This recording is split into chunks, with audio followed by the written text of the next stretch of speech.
say the Democrat Socialists of America? It sounds so innocuous, doesn't it? No, it doesn't. Don't say that. This is their platform. Listen, this is actually quotes from their platform that they published, I think, about a day or two ago. You can find this on the internet. Okay, here's just a sample of what they're about. They put this on paper. They're saying the quiet things out loud. Abolish the Electoral College, replace the two-party system with a multi-party democracy.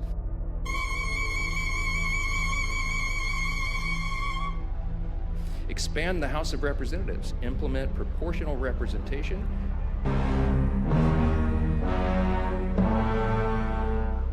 And ranked choice voting in all elections. Establish public ownership of the largest corporations and essential industries to ensure democratic control and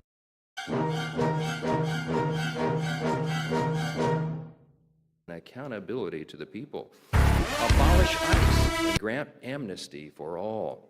End sanctions on Cuba, Venezuela, and Iran. Free Palestine. Quote, for a free Palestine with Jerusalem as its capital. End all military and economic aid to Israel. Prosecute U.S. and Israeli leaders responsible for the genocide in Gaza. Abolish the carceral state. Quote, redirect police and prison funding to public services as steps towards abolishing the carceral forces of the capitalist state. Y'all, it goes on and on and on. Defund the Department of War. Replace the president and the Supreme Court with an executive and judiciary chosen and subordinate to Congress, which they're hoping to take over. And the last one is abolish the Senate. Now, some of you may agree with that, but don't, just leave that one there. Okay. It's fine, I'm kidding. I love my colleagues over there. There's a new Gallup and NBC poll. Came out, I think 4 days ago. Listen to this. Only 29% of Democrat voters now say they are proud to be American. Over half now say they want to live in another country. That's wild, man. Wow. Yeah, go. That's crazy. Hey, welcome everybody. Look, America, it's got some problems. It's got a couple of issues to work out. I think we can all agree there. I will say this. We know how to put on a fucking show. We know how to put on a fair, right? Like, what else do we know how to do besides that?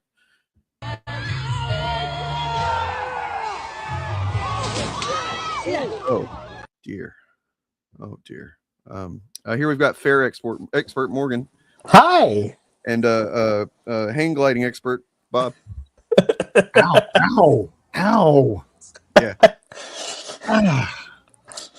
Sorry, I'm just working out some kinks here. Oh. Yeah, that looked like it hurt, man. You okay? Tough landing. Everything for the country, but like I've had harder landings. I absolutely love that the flag just kind of like goes like limp and flaccid behind him as he fucking smashed. It's just like here, and then if you haven't seen it, I showed this the other day, but this is from the rehearsal of, I guess, whatever dumb dance troupe that they suckered into doing this shit the other day. Oh, this is beautiful.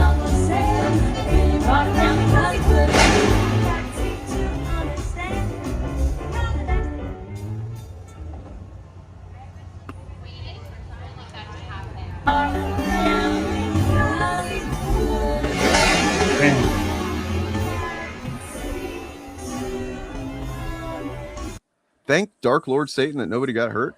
Oh my! That could have killed somebody. Yeah, It's too early to get the right people. You know what I'm saying? Like, well, this is the quality construction that I expect from the Trump organization. Yeah. All of the quality of I can't run a casino, and the kind of people that want the reflecting pool to be more reflectier, so Right. they paint the bottom blue and with like really shitty blue paint that comes up and creates an algae situation, that kind of shit. yeah, this is the build a castle in a swamp industries, really. All of this is a demonstration of why so many people want socialism. Yeah. Little things like this add up.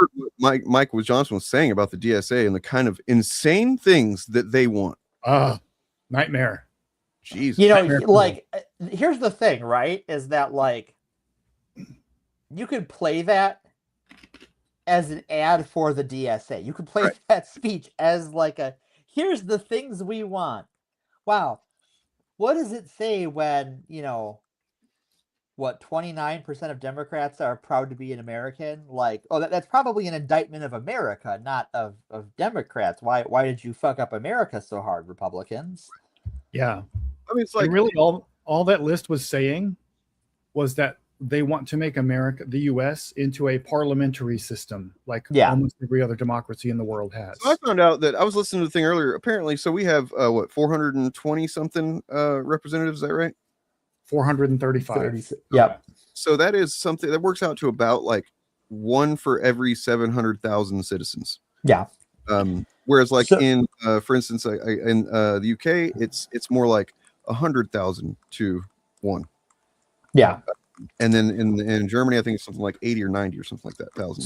So back in the day, they had to change the law because originally it was one representative per, I forget the exact amount, because I was not ready for this conversation. But there was no hard limit, and they limited the amount of Congress people to the number it is now and capped in the 20s. Yeah. Because originally it was tied to the census. Yeah. If there was an increase in population, there would be an increase in representatives in Congress. Right. And, I think they just I wonder ran out of room in the building. Do you think it was racism? Maybe that for sure. That was number one. I'm certain. Also, they probably kind of ran out of space in the building. Yeah. Build a new building. Right. Yeah. Make a bigger one. Make a, do an annex or whatever. Build a bunker. Like the alternative school back in the day, right? Like they had like a little trailer off to the side of the regular school. No, was I the only one that went to that? Okay. Yeah, I don't have one of those. That's that's where you would go whenever you get in trouble a lot, which I did. Oh, sure. Grade and gotten a couple fights, and they were like, you're moving with your aunt and your uncle in belly. Anyway, so yeah, really look. I mean, a country's only as good as its government, and the mind that sits within the head of said government. Here's an example of that. A president faces storms most people never see. Keep your nerve and remember the nation comes first. You get through. I know you know that feeling yourself. Well, I appreciate those words. Those words are fantastic, and I just want to say it's an honor to be with you today. We are making a little bit of a tour. Some of the fantastic things you've done. He's fucking gone. Like he's not even technically a person, if he ever was one. Trump, I mean. Right, yeah. Like, there are two artificial life forms in this conversation, and I don't know which one is dumber. I was going to say Teddy Roosevelt is technically more of a full human being there than Trump is. Well, Trump is an organic life form. He's just a non-human intelligence. There are two forms of non-human intelligence in this conversation. God, there's a hologram and a lizard brain. I wonder if there was anybody like standing behind. He had whoever his handlers are, or whatever that blonde chick that he's definitely trying to shove his noodle into. That runs around with him all over the place. I wonder if she's just sitting there like cringing while he's talking to. No, it's like who posted this, right? Like someone on his staff thought this looked good. I guess so. Yeah. Yeah, and like there would be there's a context where I think this is even fine, right? Like if I wanted to steel man the president, if doing he a little was, performance, he's doing a little performance, right? If he had some kids with him, that would be very wholesome. Unfortunately, I don't want the president around little kids for things he's said and done in the past. That's a good point because look, as I named the stream here, America's 250, but he's been fucking it like it's 15. Right. I'm sorry, I couldn't help it. It's right there. Yeah, so he's doing a LARP, and that carries us over to something else I wanted to discuss here. Is these fucking LARPing pieces of shit right here. All right, here we are with the Patriot Front in front of the Washington Monument. Hey, are any guys speaking up on the record here? What do you guys think of Kash Patel for FBI director? Anybody? What do you guys think of Kash Patel for FBI director? Anyone? Kash Patel? Now, remember, it is 90-something degrees in DC. And they are wearing full jackets and Gloves, full face thick wraps, gloves. Like, what the actual fuck is wrong with these guys? I do love that they are wearing their masks wrong and not covering up their noses, just like every MAGA idiot during COVID did. Yeah. Yep. The more things change. So here, I want to take a silver lining on this. I want us to flash back to the Unite the Right rally, because that was what? Do I have to? Yes, unfortunately. It was 2017, yes. Right. So almost a decade ago. We are in the 10th year of the Trump era, because Biden shit the bed. Mm-hmm. And back then, and Merrick Garland shit all over the room. Mm-hmm. But we had the Unite the Right rally, and the fucking Nazis didn't wear masks then. I see where you're going with this. So, like, I mean, I think the Patriot Front specifically probably did, because I remember that they've been doing this for a while. But like, they've been doing this for a while. Where I thought you were going with this, and you might, well, anyway. But like, what I was thinking as you started saying this is that the fear back then would have been that it would become so normalized, that kind of thing, that it would be happening on a regular basis. There would be, just rallying, uniting the right all over the fucking place, left and right. And it's not really happening in that way. Not openly. Obviously, they have become more generally the GOP has become more openly fascistic and racist and hateful and shit. That's true. But as far as like their fucking cringe ass little fucking chud squads, their fucking glass jaw, fucking little cucks that get together and go, we're gonna dress alike and look real cool. Those fucking pieces of shit. That didn't really happen that much. This is kind of a rare event. And they did it on purpose. They did, we're gonna be real visible. It's gonna be July 4th. Nobody's gonna be there but us, so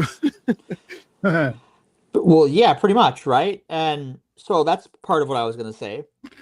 But they've got to cover their masks so much, right? After all of this time, after the Republican Party is effectively a fascist party that has literally pardoned the January 6th terrorists down to the last person. Down to the last pedophile, yeah. Right, and they literally keep getting arrested for continuing to be fucking pedophiles and, and just generally antisocial.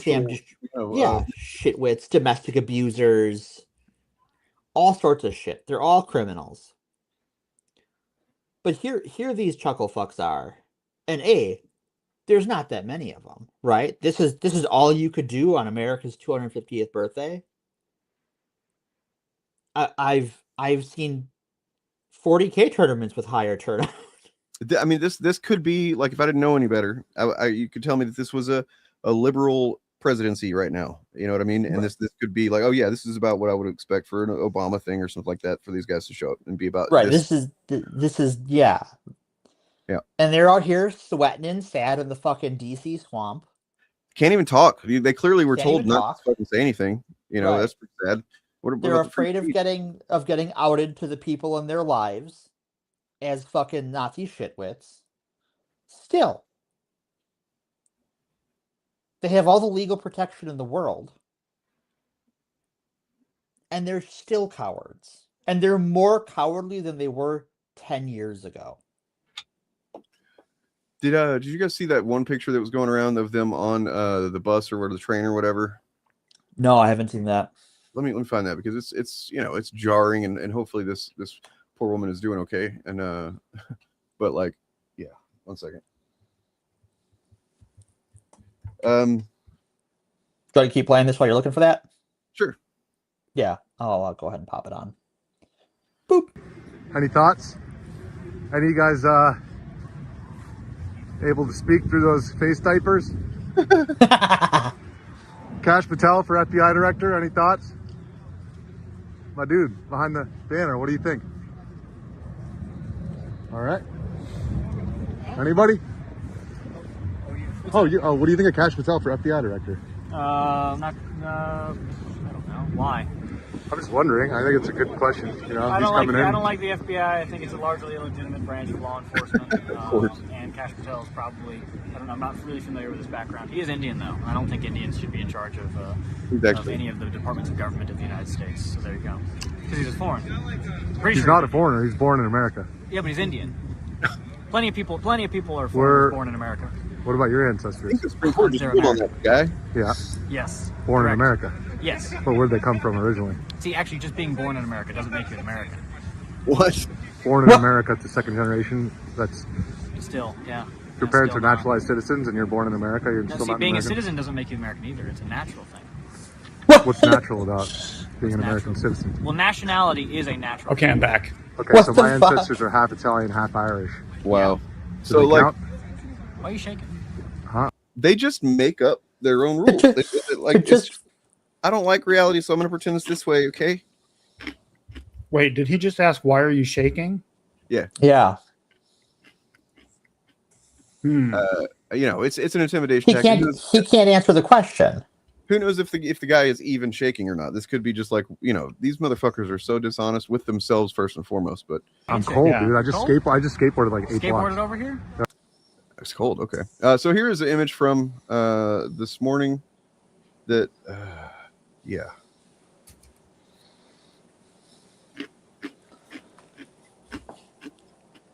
Oh, great. Oh, wow. Hopefully, I mean, I don't think there's anything that had come up that where they had harassed this poor woman or anything, but I mean, she probably had a pretty butt clenched ride. You know what I'm saying? To add to the losership of these people, they had to take public transportation to their fucking Nazi rally. They couldn't rent a bus. Why couldn't they get in the back of a U-Haul like they did at one time? Right, like that. That was pretty funny, actually. Like I was entertained by that. Like they're all just piling out of there. I'm embarrassed for them. I have moved beyond of these people embarrass me. I am embarrassed for them. These people, they're not embarrassed enough for themselves. It's crazy. What a fucking pack of losers. They don't say what they really mean because they don't think they really mean that. Some of them, I think that, like I said, they're really dishonest with themselves first before anybody, because they know that it's on some level, they know deep down that it's really, really fucking stupid and illogical to just not like people because of their skin or where they happen to be born or for whatever like that. That's pretty stupid. Everybody knows that, but they need something to feel special. They need something because they don't have anything that they don't have talent. They don't have, original thoughts. They don't have any kind of perspective or vision that they can like offer to the world that like is unique or beneficial or anything like that. So like they do this because it's all they got. They feel like they should be special, so they carve out their little special club of special snowflakes, and then they say these things like, oh, it's because they weren't born here, or because they're from this other, and they're not. It's not American, because that to them sounds like something intellectual, sounds like some kind of justification that could be valid. And they think that they're going to, and they do convince some idiots that, hey, that's a pretty good point or whatever. That happens. That's how they recruit. But essentially, they won't just usually say, because I don't like the color of their skin, because yucky poo poo. That's well. And I'm going to push back on that. They absolutely know. The people who are at this rally, 100% absolutely know that they don't like black people or brown people. They are speaking in code to each other, and they're speaking in code to the audience who's watching the video, because they know that out there in the audience somewhere there's going to be somebody who's like, oh, I get it, because they're sharing common code phrases and code words to talk around what they actually mean. So when like that guy that we saw who asked, why are you shaking? That dude knows he's a racist, and he's proud of it. Sure. I do think it's interesting that they can't. The one thing they can't do is define what an American is. Right. He has no working definition of what it is. Yes, he does. It's white people. Well, no, because also there's not gay ones, and not ones that are married to black people or anything like that. So they're like, it starts and not like how many Jewish people are white. They don't think Jewish people are American. Right. And so it's not even white people. Like I said, he's talking around the definition he has in his head, and all you have to look at to find out what he thinks is what he's not saying. Who is he not excluding? White, straight Christian men. who Well, there are was a guy married- with a pagan Thor hammer behind him, Mm. so not even Christian. He'll get the rope soon enough. Oh, sure, for sure, because it's a Well, it's a pagan noose, Thor is right? allowed. But, Paganism and Norse stuff that's allowed. That's vaguely Well, like acceptable. No, it's okay. It's And not, Christian except when it nationalism is. Christian nationalism in the last few years has appropriated Norse pagan symbols. They are not pagans. The people No, at I that know. rally. I'm just are saying not- that the symbology though they're perfectly okay with co-op. Well, I don't. Yeah. Patriot Front has a history of fascist paganism, so I don't know that that's true, Bob. Okay, maybe. I don't know. You might know better than me. But my point I is, have a friend who's Asatru and has done like Asatru rights and stuff, I'm and gonna take that's your a whole thing in their community they have to deal with. Oh, yeah, I know. So, I know. unfortunately, Bob, I'm going to assume that you're right. That they just don't. That they know that they don't like brown people and stuff. And if that's the case, what are they going to say about this fucking guy? A big night for progressives. Colorado shows a new generation of progressives like Milad are building a new and bold Democratic Party. It's time for the old guard to step aside. A lot of people are asking me what I make of these progressive wins. I say the era of cliches that politicians deliver with charisma and charm is over. This is a time for courage. Voters want to know where you stand on the tough issues and whether you will fight for real change in our unfair and lopsided economic and political system. Are you for single-payer health care? For taxing the wealth of billionaires? For stopping these foreign wars? For recognizing the genocide in Gaza? For abolishing and replacing ICE? For workers over AI? For money out of politics? This is not an age for triangulation or obfuscation. We're in a moment of transformational change in this country, and I'm calling on our party to listen to voters demanding more from us.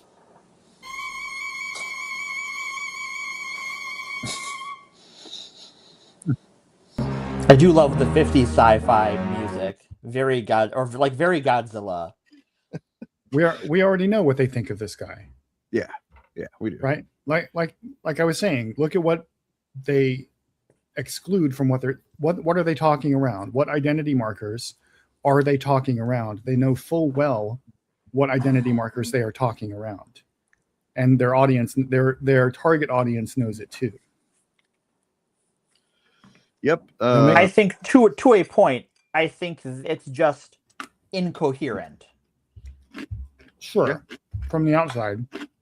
I think even from the inside, there's a lot of cognitive dissonance that has to go on. This is why they I've known at this point several white nationalist Christian nationalists who refer to themselves as Native Americans now, because they have to lie to themselves that they're the real Americans, right, because they know they're not. Right? They're appropriating that term. Which is, because they know they're incoherent, and they need to justify it for themselves. See, I don't think they. Everybody in the audience chat, I want if you've seen the Zoran Mamdani speech that he put out, I think today, whatever. If you've seen that, let us know in chat if you watched it. I have not actually. But go ahead, Bob. I'm sorry. I don't think they know they're incoherent. They objectively are, but this is the way their minds have always worked. So I was explaining the Chud mind to Oliver yesterday, and I was saying that, like, essentially they think that they are hyper rational, and yet they are the furthest thing from it. They respond to their impulse feelings, like the responses that the emotional stimuli that they have, anything that causes them any kind of anxiety or whatever. They feel that, and then they justify it with whatever talking points, whatever programming they've been led to believe is the way to understand that, and it's a kind of in reverse justified, and that's how they do it. And so everything is like that's the only way you can explain something like, no, we're the Native Americans, because their guiding light is maintaining their own proximity to power and privilege, whether they're consciously thinking that or in those terms or not. That's what guides their thinking. So from that perspective, any move they make, any rhetorical move, any argument, anything else they make that maintains their access to power and privilege is coherent to them. So they're not approaching this as like, rationalist debate bros or internet tough guys. They're going on their feeling of what makes them feel powerful. Yep. And anything that makes them feel powerful will be grandfathered in as coherent in their mindset. I think, and it's not until you push them on it that they realize they make no sense, and they experience cognitive dissonance until they find some other way to deflect, like by asking, why are you shaking, or shit like that, to deflect from their own cognitive dissonance. But when they're talking among themselves, I think they all think they're perfectly coherent because they're all saying the same shit to each other. Yeah. I think they're high on their own supply. This has not been my experience. Okay. What and has being in the room with these sorts of people. What hasn't been?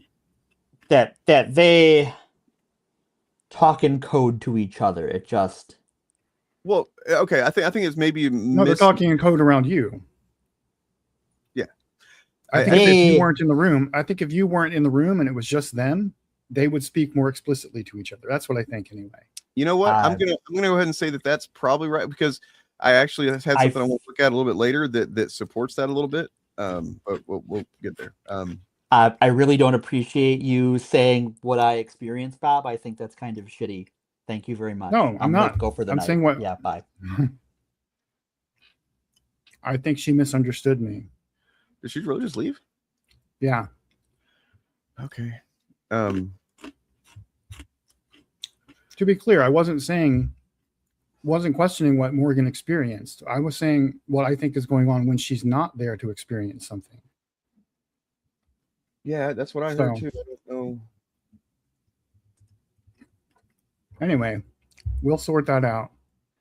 Well, in Discord. This side of the political spectrum you're on, there are always going to be people who are full of shit and don't learn from their mistakes. One of the biggest problems caused by the polarization of politics these days is that people are more concerned with just being right based on practice and not on principle. That is in fact what gave birth to the tankies. Since people keep asking me, tankies is the term that we use to refer to people who claim to be on the far left, and they were the ones who said don't bother voting at all in 2024, or vote for somebody who has no shot in hell like Jill Stein. And those exact same people are coming around again, now in Texas. Since the primaries are all over and it's going to be James Tallarico versus Ken Paxton, they're out there saying, don't vote for James Tallarico, he's a racist.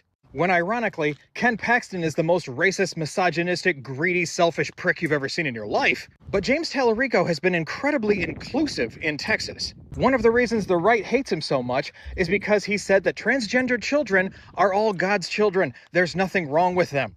He's been trying to reach out to everyone in Texas, which is exactly why, even though Beto O'Rourke was very popular back in the day, he still never got the numbers that Tallarico has now. In the polls, Beto O'Rourke was always at least 5 points behind Ted Cruz, and everybody hates Ted Cruz. Anyone who builds their social media platform off of openly telling you that it's a good idea to sabotage your own side, I would highly question their motives. The Republicans are so terrified about potentially losing the Congress in November that they're pulling out all the stops to try to get influencers to sabotage the left by any means necessary, claiming that it's morally superior to dog your own side or just don't vote. And those of us who are not in a coma in 2024 know exactly where that leads us. And after these 2 years of Donald Trump and the Republicans just absolutely screwing the country, these influencers still have their heads shoved far up their ass. I have a very important piece of advice for them. Take a sniff, pull it out. Yeah, there's that. Okay. He's got a point there. You know what I'm saying? He's got a point. Apparently. Yeah. Well, that's not the video I thought it was.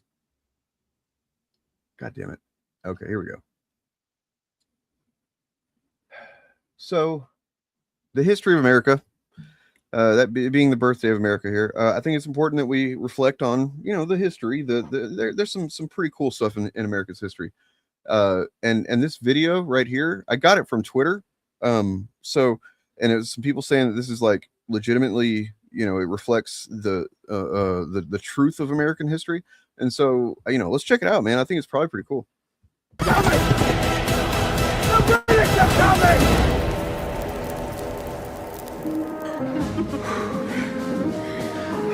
God bless America.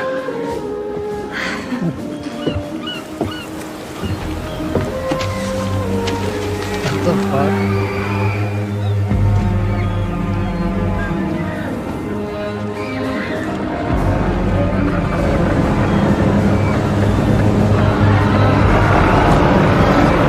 And then the British attacks. I think that's all pretty accurate. I think so. It's the British! The British are coming! The British are coming! The British are coming! And then Chad Washington. Everybody knows about Chad Washington. And then What the fuck is this? It's AI slop. I know that, but like. But I saw it kind of briefly as I was scrolling through Twitter for like 20 seconds, and I was like, oh my god, this is awful enough in a fun way that I'm gonna subject people to it. But it's I wish I knew. Like, it seems like it might have been made with some type of satirical angle, but the chud that shared it, Chris Gore, was acting like this was just like the shit.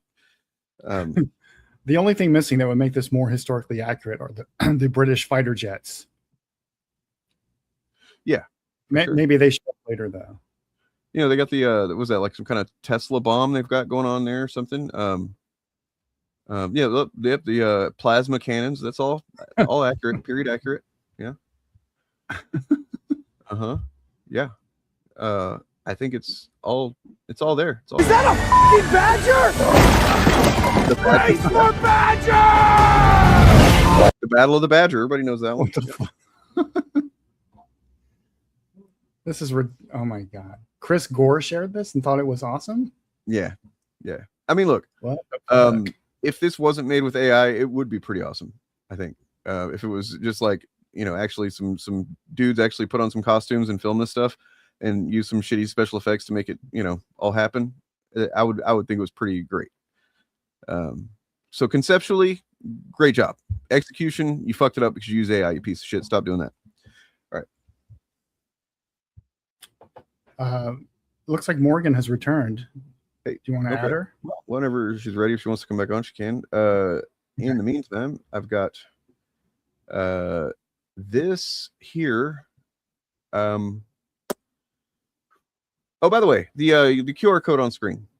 If you're not familiar yet, as of yesterday, that is my crowdfund for you know, kind of in a tight spot with needing to move out of my current, and for years now, this has been my apartment with my partner and my son and our dogs and my cat, and we're on a much sooner timetable than we expected, needing to move, which means that we have not saved for moving costs, and you know, we have to move. There's just no way around it. So that is a crowdfund that is humbly asking for any help that you might be able to offer. That doesn't take any of your necessities away, of course. And if you're not able to do that at all, a share still is fantastic and is very much appreciated. So yeah, check that out, please. I'll drop the link in the chat in just a minute. But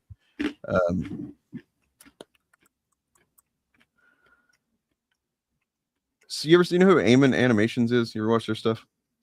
Never heard of them.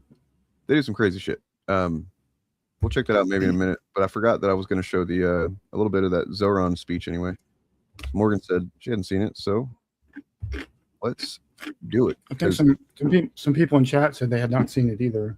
Okay. Because look, I have not felt the ways that this speech made me feel about this country in over a decade. You know, I will admit to being a little bit of a sucker patriot when I was a younger fella. You know, I would read about, you know, American history, think, man, we're so cool, we're special and stuff and all that crap. Thankfully, I, you know, got all that shit. You know, been disabused of those notions since then. That's a good thing. But I'm not going to say that I don't miss those vibes sometimes. You know what I mean? Justifying the vibes of being like, man, I'm vibing with America right now. You know what I'm saying? And Zoran fucking just this Muslim Hussein Obama came out here and said this stuff that made me like feel some shit, man. It was pretty great. Did you like the speech? Wow. I loved it. I shared it in Discord. Yeah. So maybe it's very It's a really patriotic speech grounded in the people's history of the United States by Howard Zinn. That we need, right? Like, it's not just Yeah. like superficial, fucking papered over, you know, sentimental, like appealing to certain vibes, patriotism. Like, the vibes are there, but the vibes are based on reality. And like, here's some fucking challenges. Also, here's some cool shit about America, but we're not living up to it, kind of thing. That's generally where I'm at with the project as a nation, as we're at, you know, where we're at. Well, it's where I was at before Trump. Is essentially we're not living up to where this nation kind of promised that we would be, right? Like, just in the fucking founding documents, it kind of lays out a course where we should continue perfecting this shit. And at some point stop doing that. So yeah, and this speech harkens to the fact that we were, at least at the time, a revolutionary force. Yep. The American Revolution was a revolution, and Mamdani's speech is carrying that revolutionary tradition forward and reminding us that we were born as an anti-imperialist, anti-colonialist rebellion.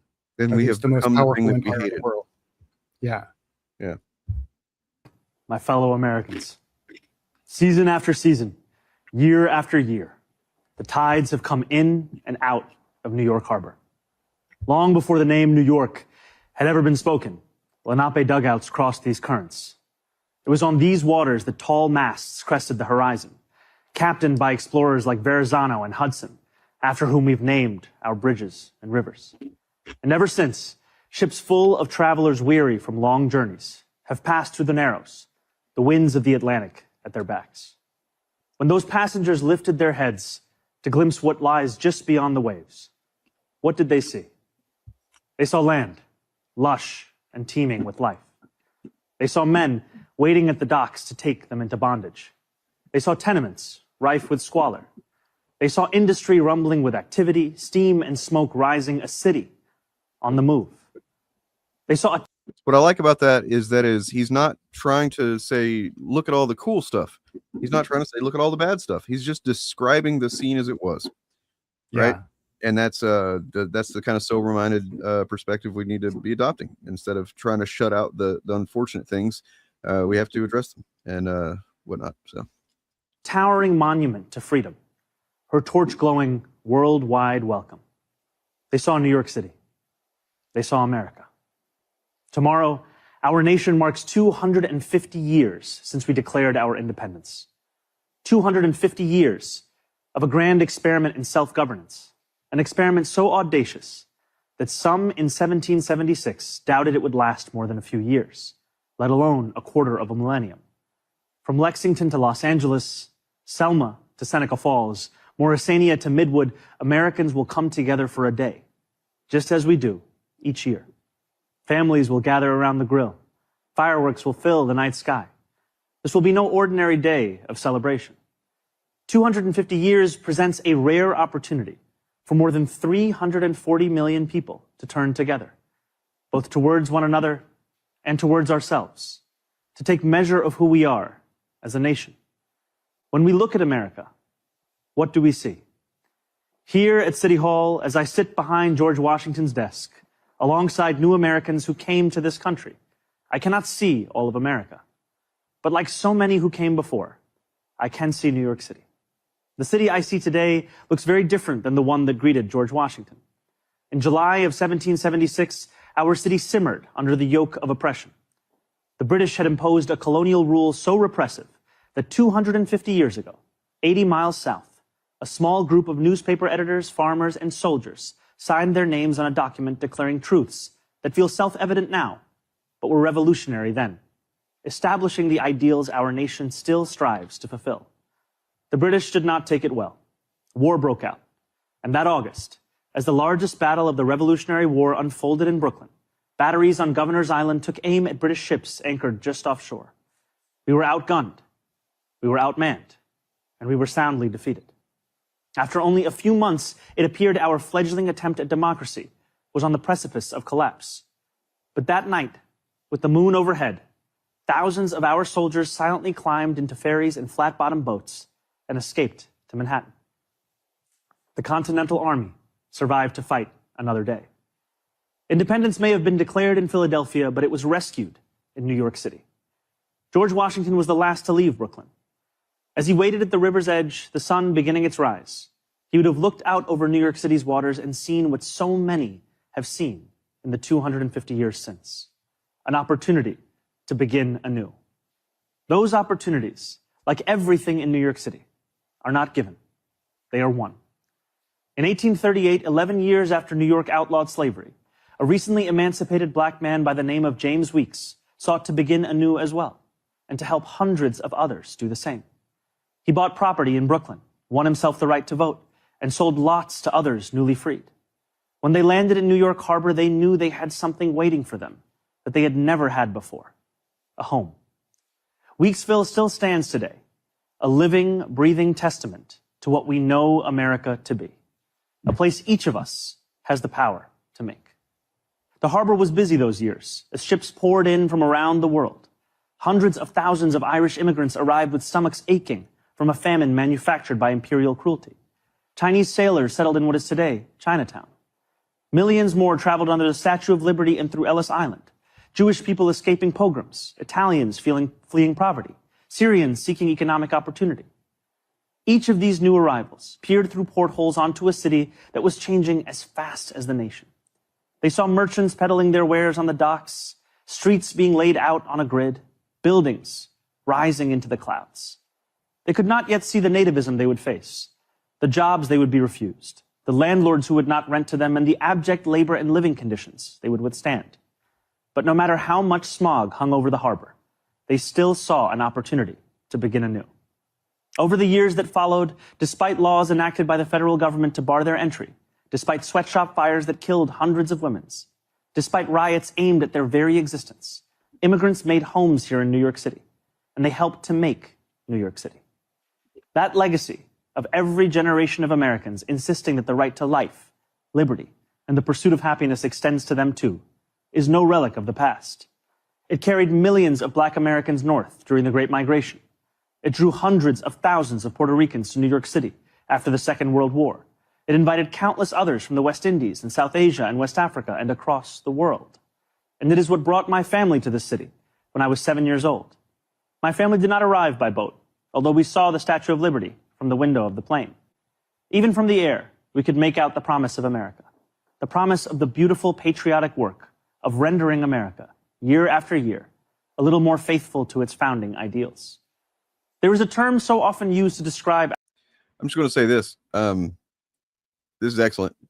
I want to point out, though, homie looks tired. Yeah. he just looks kind of exhausted. And I get it. He's been busy. He's been winning. Well, he's been winning, but he's the mayor of New York. It's not a easy job. Yeah. I mean, you can't just like sleep through meetings like you can if you're the president, you know? Right. Yeah. It's a much harder job than president, apparently, right, where he has to be awake to do his job. Mm-hmm. Our nation and those who have shaped it. American exceptionalism. American exceptionalism, the conventional wisdom tells us, makes our freedom a little more free, is how we dug the Erie Canal and irrigated the West, is why children in faraway lands grow up dreaming of one day moving here.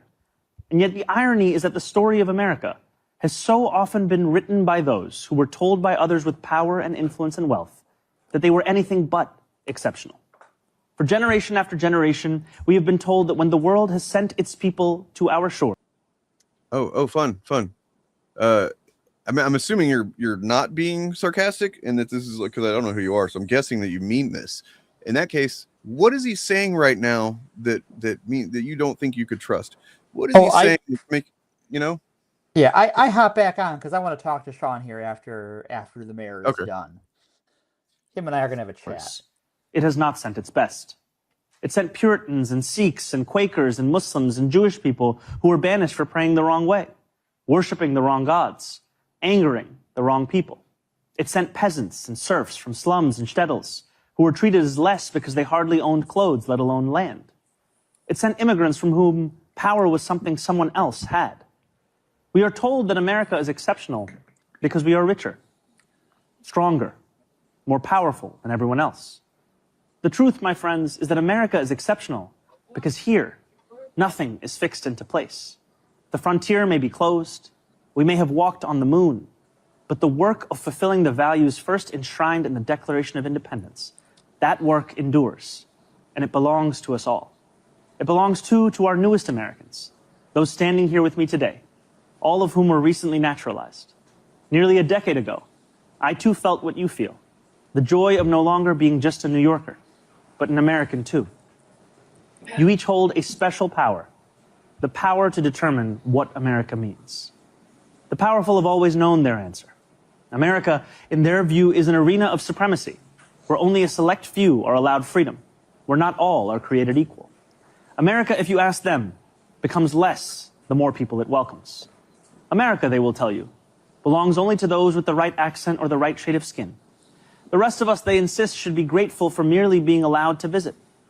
How small they are, how weak, how unoriginal. At every moment in our past, those who led through exclusion and isolation have tried to win power and enrich themselves by turning us against one another. Division is the oldest trick in politics and the cheapest. But time and again, including 250 years ago, those forces of division have been vanquished by the forces of progress. As Thomas Paine once wrote, "This new world hath been the asylum for the persecuted lovers of civil and religious liberty. Hither have they fled." And yet today, too many of our leaders do not believe in a vision of this nation as an asylum for the persecuted, but rather as one that persecutes those seeking asylum. As we mark 250 years, what do we see? We see a city of contradictions within a nation of contradictions. We see the wealthiest country in the history of the world, one where children go to sleep hungry while the world's first trillionaire hungers for more. We see monopolies that dominate every industry and oligarchs who buy elections. We see masked agents terrorizing our streets, eating food cooked by our undocumented neighbors before spiriting them away in unmarked vans. We see a nation whose immense wealth has been built by those with calloused, dirt-streaked hands, those who toil on factory floors and chisel into stone. And we see a nation that has allowed so much of that wealth to be held instead in the soft hands of a precious few. Yes, we see America in a health insurance. That dude said That's such a good. He said soft hands. That's fucking amazing. That's such a good line because it just flips the whole like, oh, we're the hard-working Americans. It's like, are The you? little baby soft hands, your little softies, the little baby bitch hands. Yeah. Industry that exploits the sick, but that is not all we see when we look for America. We see it too in the nurse who works a double shift and then stops on her way home to check on an ailing neighbor. Yes, we see America in corporate landlords for whom negligence is a business model. We see it too in the father who tucks his children into bed beneath a ceiling stained with leaks, who wakes before dawn to go to work and still believes his country can do better by his family.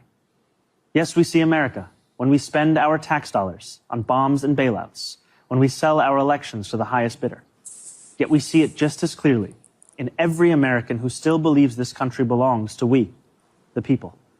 We see America each time neighbors link arms with neighbors without asking how long they have lived here or what papers they have, as ICE invades our neighborhoods. We see America each time those young and old stand in the beating rain or the stifling heat to cast their ballots.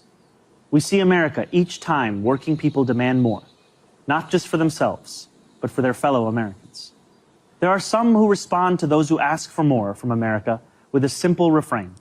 Love it or leave it, they say. But patriotism has never been about pretending our nation is without flaws. Patriotism is every act of righteous dissent. It is every march led under the heavy sun. It is every protest held a decade before its time. It is precisely because we love this nation that we will not leave it. After all, who loves America more than those who have sacrificed so much to make it free? Today, I think not only of the 4th of July, I think too of the 9th of July. 5 days after the Declaration of Independence was signed, it arrived here in our New York City. Redcoats had disembarked on Staten Island. More than 100 British ships loomed just offshore. Across this city, the Continental Army prepared for an invasion. George Washington commanded his brigades to assemble just a few feet from this building. It was known then as the Commons. Today, we call it City Hall Park. There, within range of British guns, Washington ordered his generals to read the Declaration aloud.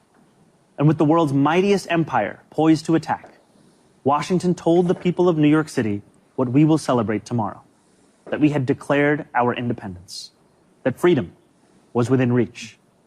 That evening, danger loomed. Conflict was not a question, but a certainty.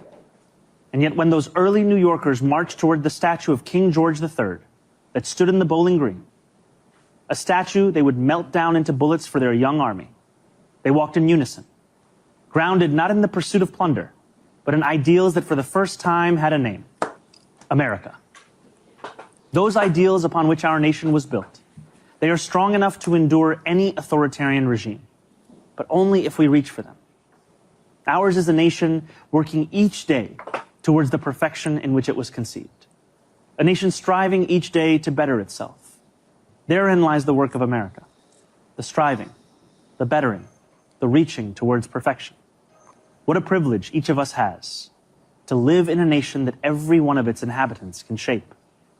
What a responsibility each of us possesses to prove ourselves worthy of all those who came before. What power each of us holds to bring America ever closer to the greatness so many have seen when they looked upon these shores. The greatness that for 250 years has been America. Thank you. God bless America. God bless New York City, and happy 4th of July. Did you like this video? Don't forget to subscribe to this YouTube channel and turn on notifications for exclusive content. Someone's having fun with the soundboard. All right. Inshallah. Yeah. Nirvana. That's pretty good. That's pretty. He's good. He's good. And honestly, like the I don't know how many people watch that. Hopefully a lot of people, but like it's just such a baller ass fucking move to do.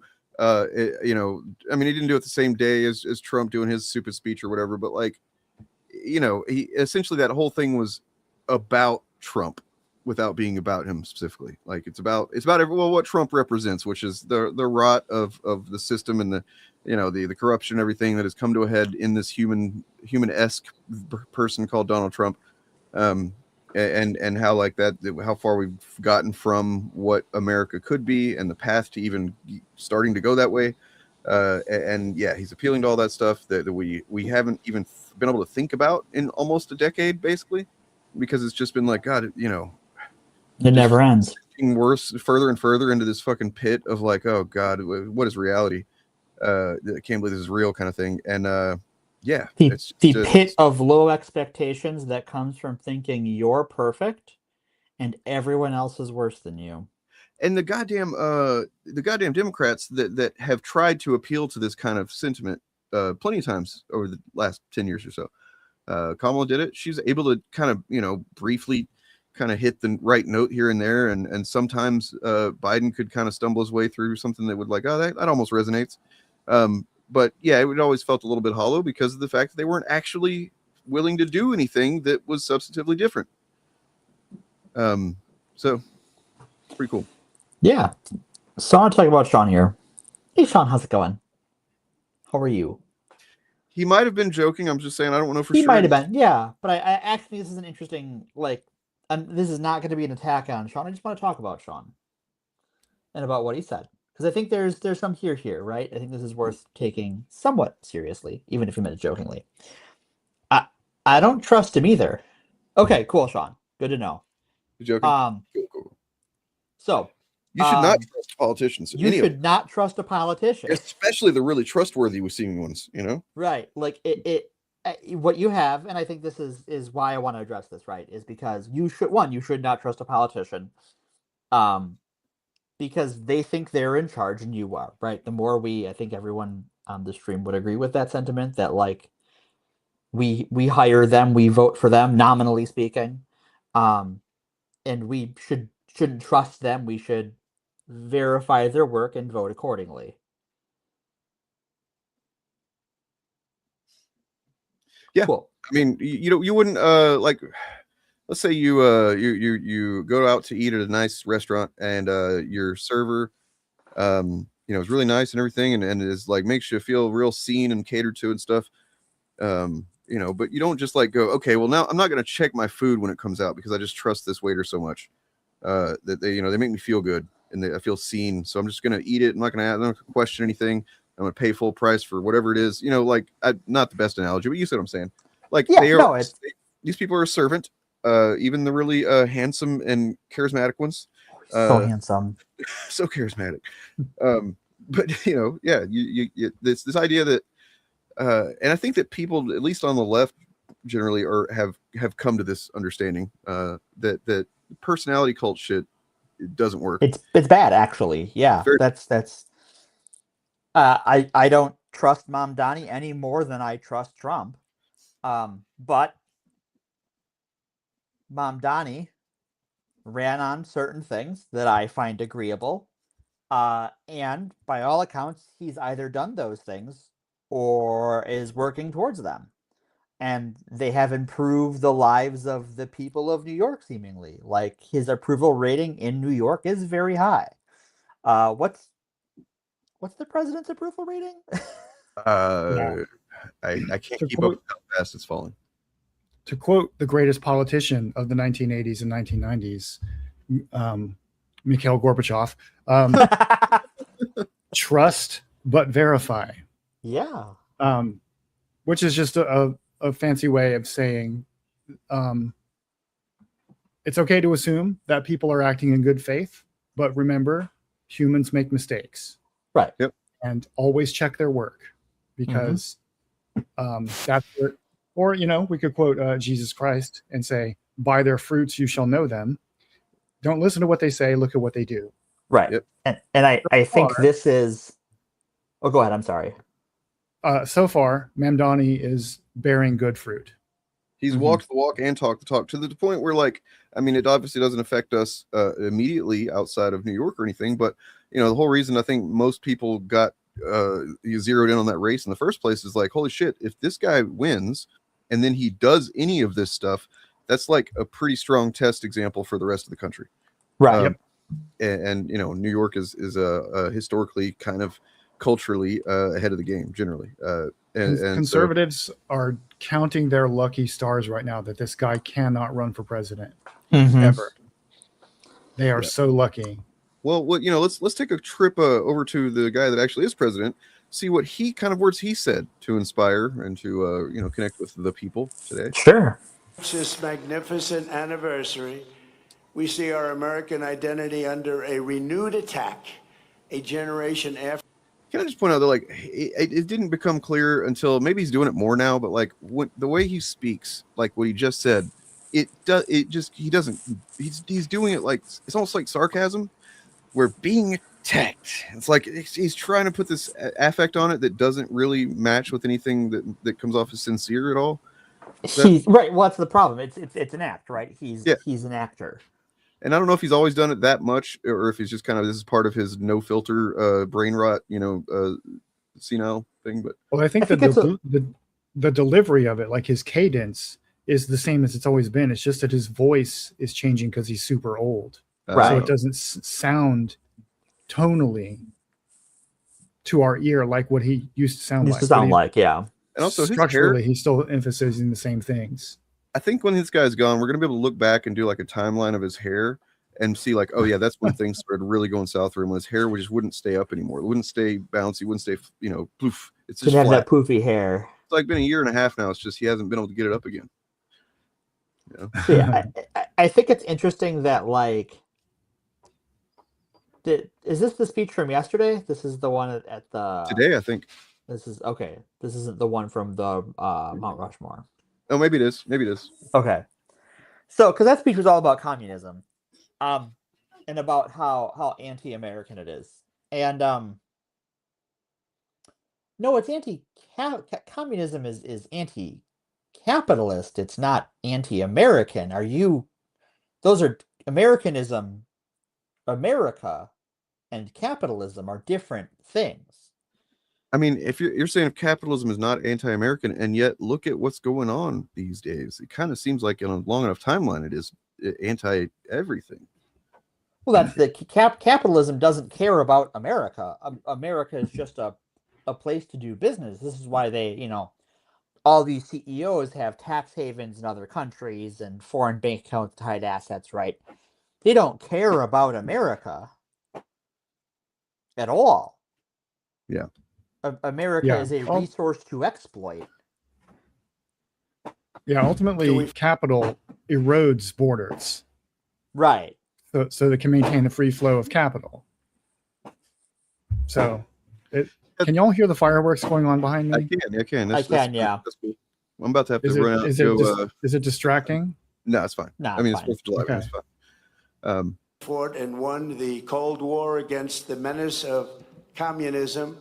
There is now a resurgence of the communist menace in our land, including from newcomers to our country who embrace ideas totally opposed to our way of life and our great success. Like who? What do they believe? What way of life is that? It's interesting how vague they have to be, right? Like one thing about Mamdani's speech is he has all these examples, right? All of these things, good and bad, right? That like America is a land of contradiction, and has a history of good and bad things. Yep. Trump can neither talk about the good or the bad, because if he talked about the good, those things are detrimental to the politics of the Republican Party. Yep. And he just like, I mean, when they do get specific, it's almost every example of they are gaslighting and like doing, you know, they're talking about freedom of speech or freedom of religion when they're doing some kind of anti-free speech, you know, action or whatever. Right. Like that's the only time they get specific about these things. They're not mere political disagreements like differences over taxes or regulations. Communism That's specifically is what it a is. mortal threat to American liberty. How is that? You know, I never understood that, and I tried for a long time. You know, I just kind of took it for granted. There must be something to this communism thing when I was much younger that I'm not getting. Like I understood obviously what the problem with the Nazis were, what the fascist issue, whole thing with them was. Right. But It's a little more apparent, yeah. With communism, I kind of, you know, the way it's presented, until you start getting critical of it, it's basically lumped in there with those. And you're like, that's also evil. It's also anti-American. I'm like, okay, but how exactly is that really? And then, you know, it's like, oh, because, you know, you're not allowed to have any religion or, you know, various types of straw man arguments and stuff like that don't really describe communism as what it actually right. Right. They're describing authoritarianism. Yes. They think that or Stalinism, I don't think they're all thinking of Stalinism, but colloquially in the United States political lexicon, communism means authoritarianism. Yeah. Those mean the same thing to them. It's the joke that I've quoted multiple times. Socialism is when the government does stuff. That's what they literally mean. That's what they believe. Yeah. Yeah. And I think it's funny that he says it's, you know, it's not like a normal thing where we disagree on taxes, when the big talking point, the big selling point that the DSA has honed in on, as well as other Democrats who are not part of the DSA, who are just kind of mainline liberals or centrists, is that we should tax the rich. Right. Yeah. So it is like, you don't even want to talk about taxes, you asshole. Yeah. Like you have to lie about what the disagreement is. And communism is primarily an economic ideology and philosophy. So it is normal disagreement over taxes. I realized that they the way they were trying to present it, you know, is as if somebody is reading the lyrics to John Lennon's Imagine, but in a sinister, threatening way. You know, that's how I read religion too. You know, no possessions. You know, like right. That's communism. Now I want a Yoda voice changer to read the lyrics to John Lennon's Imagine as though I was Yoda warning Luke about the cave. Imagine no possessions. Yes. Yes. And no religion too. That's pretty good. That's good. Pretty good. Yeah. It's solid 8 out of 10 for just like off the cuff. Well, I mean, this is what you get living in LA, I guess. I don't like several things that I understand now, at least have been explained by people who are pro-communism, that they essentially are part of that or would be eventually. So, for instance, I don't like the idea of no intellectual property. I think, you know, the idea that if I create something that only I can create with my brain and my skills just isn't something I can choose what is done with that. I don't like it. You know what I mean? Maybe that's the capitalist society in me that's, you know, haven't worked it out. But like, I feel like that kind of thing should be like, whether it's not for commodification purposes necessarily, but just because this is a thing that I created, the same way if I created a child, that you don't get to decide what to do with that. You know what I mean? I think that, I don't know which argument you're referring to, but I think that the idea there is that they would agree you should be able to profit from artistic works that you make. Intellectual property is when somebody else owns your creative work. Like if you create a character for DC Comics, for instance. Well, what if I want to sell my work to somebody and they want to, that would be their intellectual property? That would still be my choice to let them have that, right? Yeah. I guess if it's not so. I mean, I'm not familiar with those arguments, but that's the kind of thing that it breaks down in theory for me anyway. Like I don't even know how that would work out. But like, yeah, I don't think we're in any real fucking. The people that they go right to calling people communists when it's just like, hey man, we just want more democracy in specific contexts that we could have. We're the freest country in the world unless it comes to healthcare and your workplace and your housing and. We used to have democracy in our workplace, and the fucking Reaganism got rid of that. Reaganomics. Can we have some of that back, please? Maybe. No. We don't even have democracy in what our military does, right? Like our representative democracy does not have a say in how our military is used anymore because we flipped how the war powers work, where originally Congress is supposed to be the one that says, okay, do a military thing. And now we flipped it so the president gets to decide when to do it, and Congress can yell about it if they want to. If the president says, yeah, but I don't want to do that, they just does whatever they want. Apparently that's okay now. So, right. Yeah, that's what the whole court case about birthright citizenship was about. Yeah. It was both about the immigration issue, but it was also about trying to establish the principle that the president has the power to overturn amendments to the Constitution by fiat. Yep. Right. And so the Supreme Court barely recognized that, but they still recognized it. I'm going to tell you what. So years ago, my older brother, had a roommate that he lived with named Steve, and he was a big time conservative guy, but like not in presentation. Like in fact, I would say now I would even ask him like if he was like a log cabin Republican, if that tells you anything. Sure. He had never been in a relationship with a girl, and he was talked very specifically, kind of gay.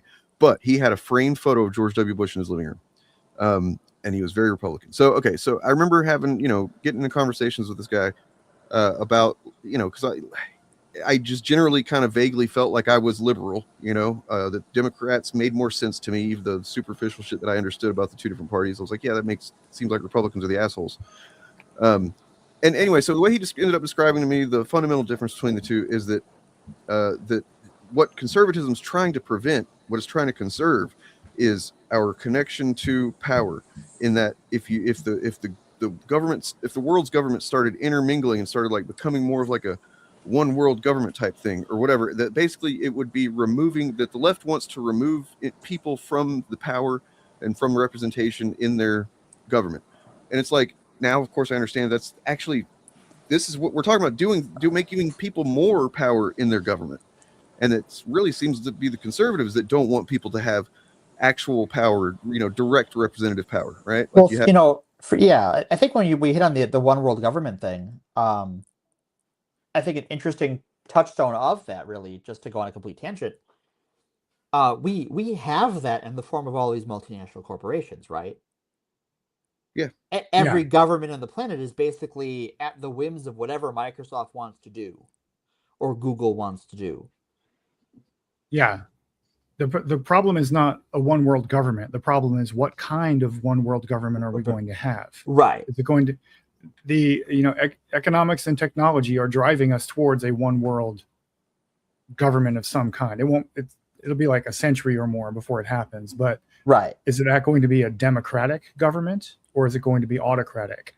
Right now, looks like we're headed towards autocracy. Yeah. Which is going to be very bad. But the reason they don't want it to be a democratic world government is because there's a lot more people in the global south than there is in the global north. So that Right. means the global north is going to lose its dominance.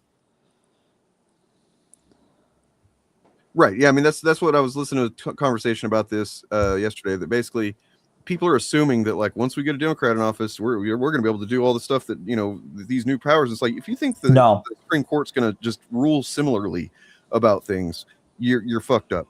We already know they won't.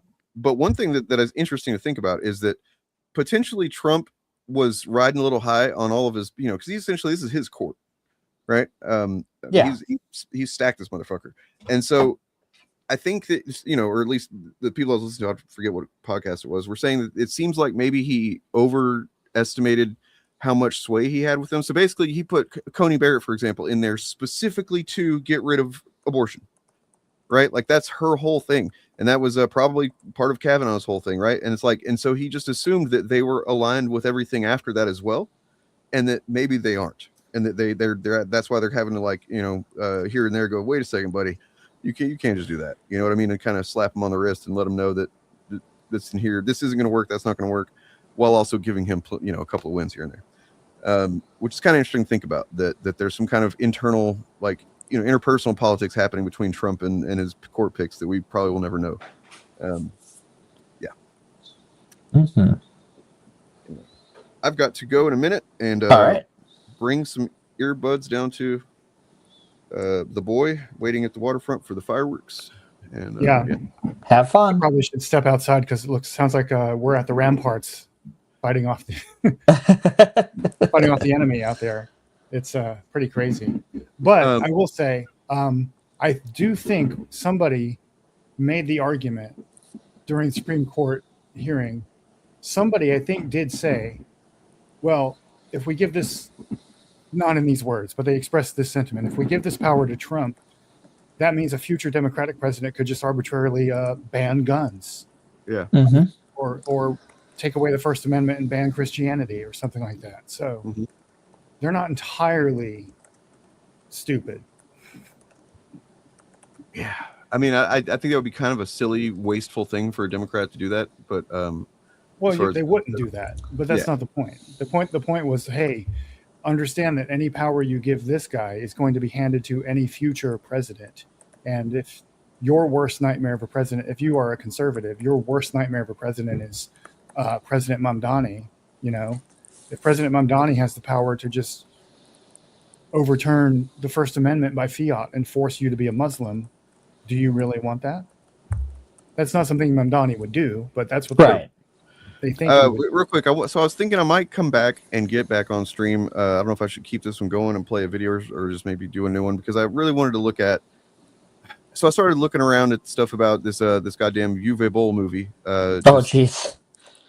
It's interesting, and then I ended up more U-balls. Yeah, I ended up on the Nazi website and reading just what Nazis have to say, and I don't use that term lightly. They're talking about the Jews, and it's the mind of a fucking Nazi is insane. It's literally insane. Yeah. Like they're so fucking paranoid and delusional and brain rotten with conspiracies that it's kind of entertaining. And I was hoping to be able to look at some of that stuff, because I was like, I couldn't stop reading. I was just reading through these comments, these replies. Like one of them would say, "Oh, this movie was financed by 2 Jews," and then somebody else would say, "Oh, well, yeah, that's that doesn't mean anything. It's just the Jews are doing this over here. They're not worried about this." It's like, no, the Jews are doing this, and it's like they're arguing with each other about what the Jews are doing, like whether the Jews are doing this evil thing or this evil thing. They can't even agree on that, and it's like, holy shit, guys. Maybe just recognize that the class is the issue here, and not no, that makes too much sense. All right. I don't know. It's fucking bizarre. Nazis are really, really crazy is all I'm saying. I think the funniest thing about reading Nazi propaganda is that you realize when you see them talking this way in movies and people think it's just overblown or exaggerated, that it's like cartoon villainy, and then you read that they actually sound even more insane than the Red Skull or any of the Nazi villains in movies. It's hard to believe people actually live in that headspace. Another thing that I wanted to look at too is, did you guys, Morgan, did you know that John Byrne has a new X-Men book coming out? Interesting. Fan fiction X-Men. So apparently, whenever he and Claremont were doing Uncanny X-Men, that basically he would kind of write his own versions of stuff here and there and not do what Claremont. But I mean, it was just for his own private purposes because he loved writing certain and stuff. And he kept on kind of doing that over, or at least maybe stopped after a while. But in recent years, he started picking it up just like for private purposes. Just he wanted to see what would happen. So he started the story branching off from basically where Claremont did a certain thing with the story and went some direction. And he just started there and started doing his own thing. And now he's got like a kind of omnibus worth of Uncanny X-Men stories that, go in a completely different direction from where they went officially. And that's actually been published now. And you can buy that. Is it published under Marvel?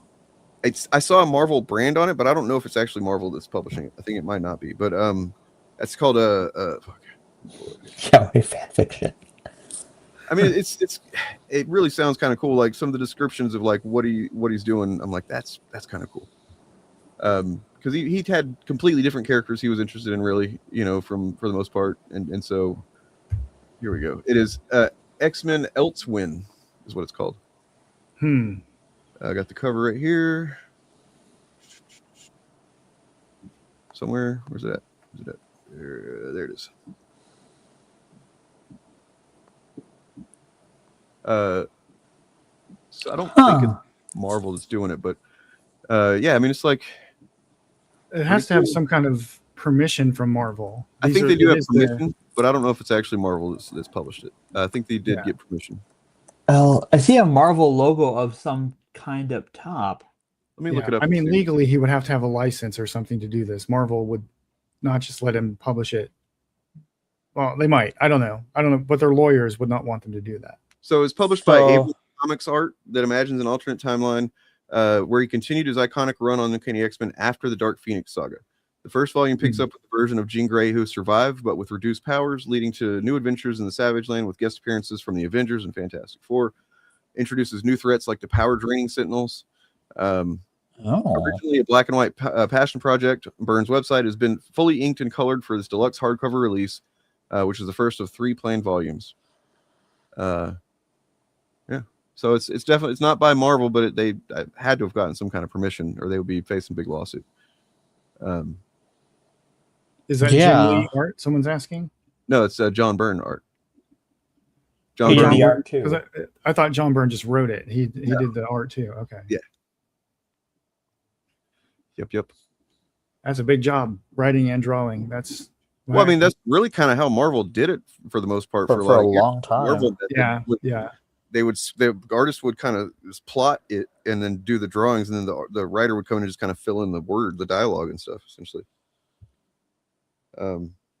Well,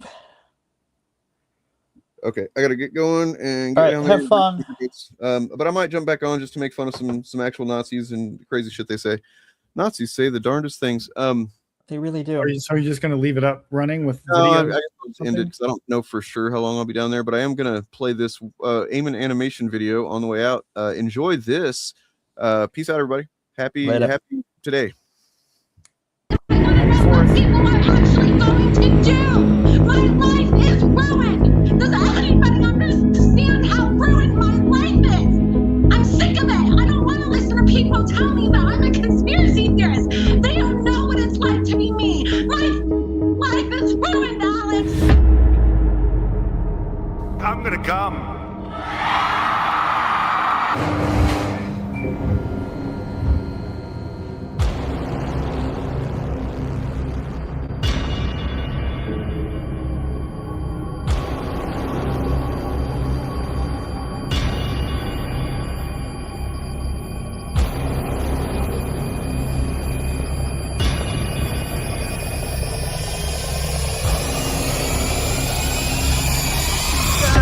Good evening and welcome to tonight's episode of Loomer Unleashed. Been talking a lot about the Islamification of our country. You're going to see dozens of Muslim candidates file to run for office and also think that they too can be the next door on Mamdani. There's nothing peaceful about what Mamdani is doing.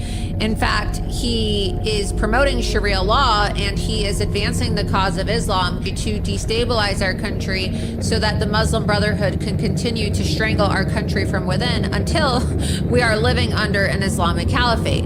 none of this is peaceful. From the river to the sea, Palestine will be free is a call for the extinction and the absolute annihilation of Jewish people. Joining me now to discuss the Islamification of America, Florida United States Congressman Randy Fine. Who would have thought 25 years after 9/11, we would have a Muslim leader in New York saying, I want to ban your dogs? I'm kind of shocked that this many people are okay with the idea of our dogs being kidnapped by people in hijabs and burqas going around acting like the Sharia police, trying to kill our dogs because they're so haram.